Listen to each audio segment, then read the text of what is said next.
By 9 a.m. on August 10th, 1989, longtime friends John Horstman and Harold Gerber had already been hard at work for hours in a remote forest outside Bellingham, Washington. They had no idea that it might be the last time they would ever work together.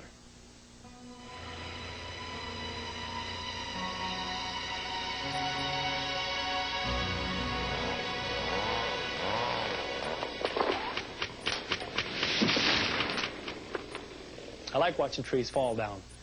You watch them fall, and they hit the ground, and they kind of bounce around like a fish out of water. And as long as you keep your eyes and ears open and watch out what you're doing, it's really not all that dangerous. We started work about 6 o'clock, and we worked straight through. I was cutting on timber on my strip, which is where I cut trees down and buck them into log length. And Harold was working his strip, doing the same thing. And we worked for several hours that morning.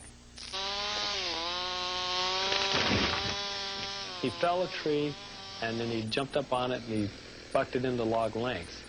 They'd already been working for 6 hours that day when Harold noticed a log up the hill from him that looked unstable. He looked back at it, and he realized that log there was nothing holding it there. It was on a steep side hill, you know, about probably 65% slope, and he looked at that log up there and thought, this doesn't look safe.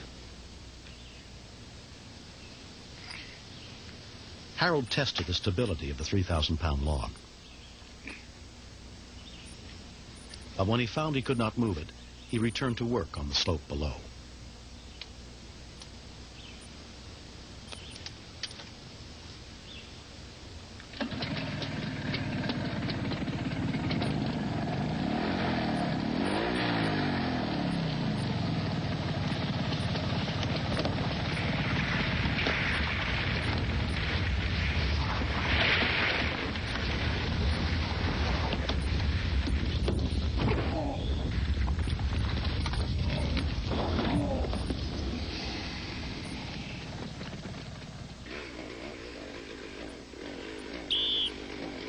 John could not hear Harold's whistle or cries for help because he was wearing earplugs.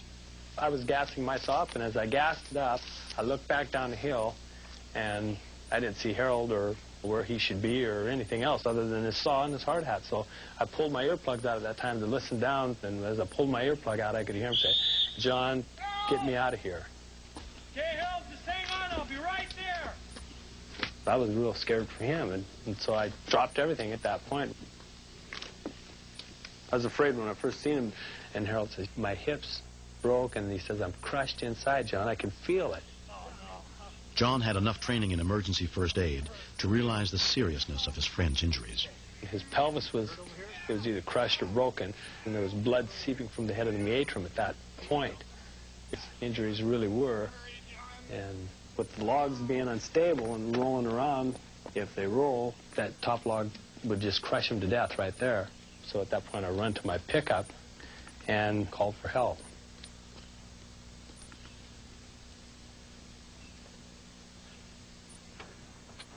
Breaker out there. Anybody got a copy? I got on the CB, and I started calling for anybody that could hear me to call for help. And I picked up a truck driver who was working on a different logging site not too far, a couple miles away from us. And I said, "It's your ball. You have got to get me help as quick as you can. Harold's dying, and there's nothing I can do for him." Hey, you guys! Somebody's hurt over on John's side. Head on over there. While John continued to radio for help, 3 loggers set out to run the 3 miles to the site where he and Harold had been working. A trucker in Bellingham was the next to pick up John's urgent call. He quickly got the basic information about the location of the accident and ran to the nearest phone to call 911. 911? Yes, I was listening on CB on Channel 7, and the guy wanted an ambulance and a helicopter. There was a logger with a pin on Canyon Lake Road.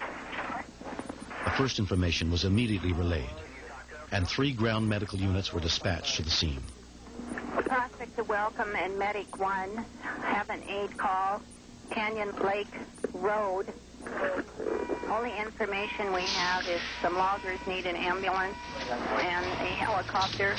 911 Vector received.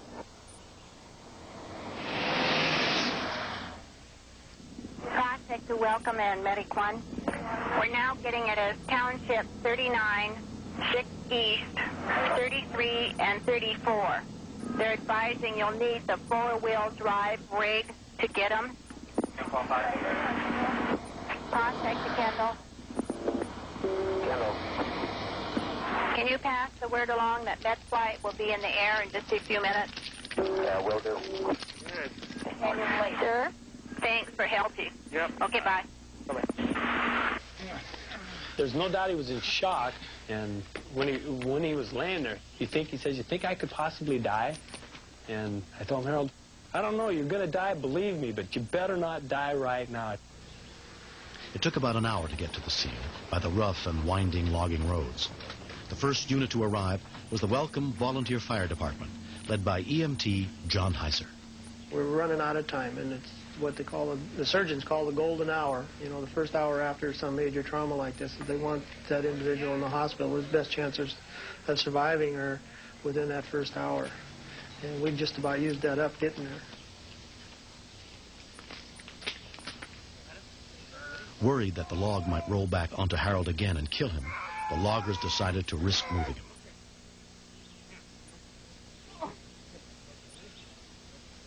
Harold was still conscious and alert, but he had lost a lot of blood by now, and you could tell by just looking at him.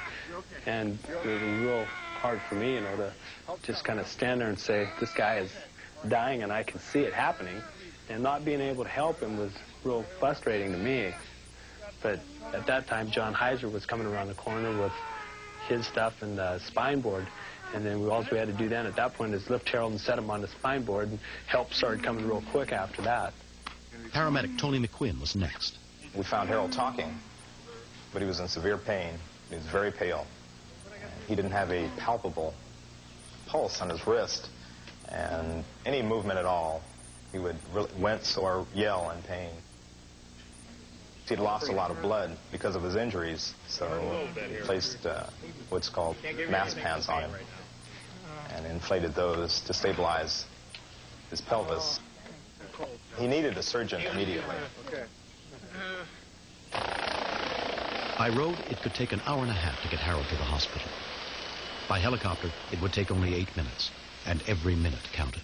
At that point, I was... That's what it was. That's how I felt at that point. It was more than I could handle at the time, and try to keep myself calm. And then when they finally put him in the helicopter, at that point there was a real loss. Something was being taken away from me, and I didn't know if Harold was still going to be alive when I got to the hospital to see him. Harold was flown to St. Joseph Hospital South Campus in Bellingham. Dr. Marvin Wayne headed the emergency team. Whenever we hear of pelvic injuries, a patient can literally bleed to death because of bleeding in that area of the body. So with the extent of the injuries that he had, with the crushed pelvis, with the torn urethra, with the collapsed lung, had he not been extricated and stabilized in a timely manner, Mr. Gerber very well might not would have been with us here today. I feel fortunate. I feel lucky to be here.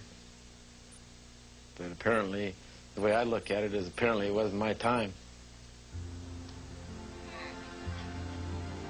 After a month and a half of bed rest, Harold's fractured pelvis has repaired itself. Life with his 3 children and his wife Janet is almost back to normal. He's a very good-hearted person. It's one of the reasons why I married him. He's always comes in the door happy. You can be madder than at him, and he'll come in the door happy, and it'll wreck it. Though Harold's recovery has been remarkable, he may never be strong enough to return to timber cutting. What's the next step? Get healed up and continue to march on with life. I would do anything for Harold. And whether or not Harold ever comes back to work in the woods again, old Harold and I will still be going fishing, and we'll still be going hunting because we don't work on the weekends.